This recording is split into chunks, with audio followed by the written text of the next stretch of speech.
อนเที่ยวนี้ให้จำจากจรเที่ยวหน้าจะมาหาใหม่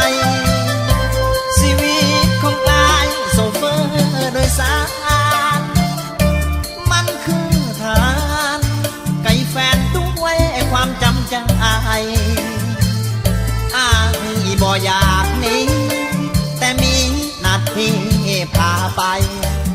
โปรดจงคิดเห็นใจโซเฟอร์สายใต้โดยสาร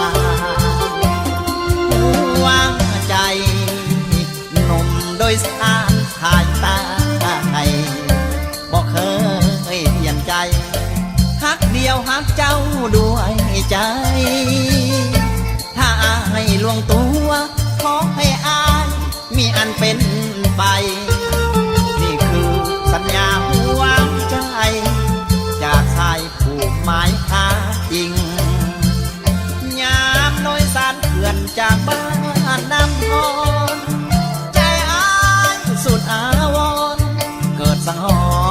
รณ์ในหัวใจคิดไปโลเลยามกายยันน้องมีใหม่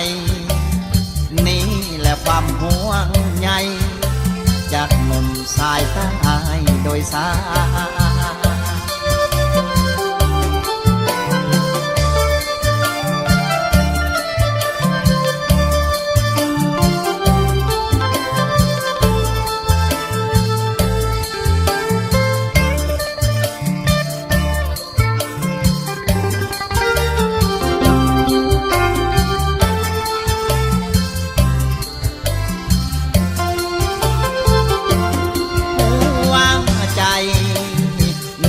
โดยสารสายตาให้บอกเคยเปลี่ยนใจฮักเดียวฮักเจ้าด้วยใจถ้าให้ลวงตัวขอให้อายมีอันเป็น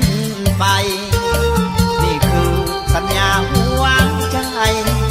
จากชายผูกหมายหาจริงยามโดยสารเขื่อนจากบ้านน้ำพรสุดอาวรณ์เกิดสังหรณ์ในหัวใจคิดไปโลเลยามกายยันน้องมีใหม่นี่แหละความห่วงใยจากหนุ่มสายใต้โดยสาร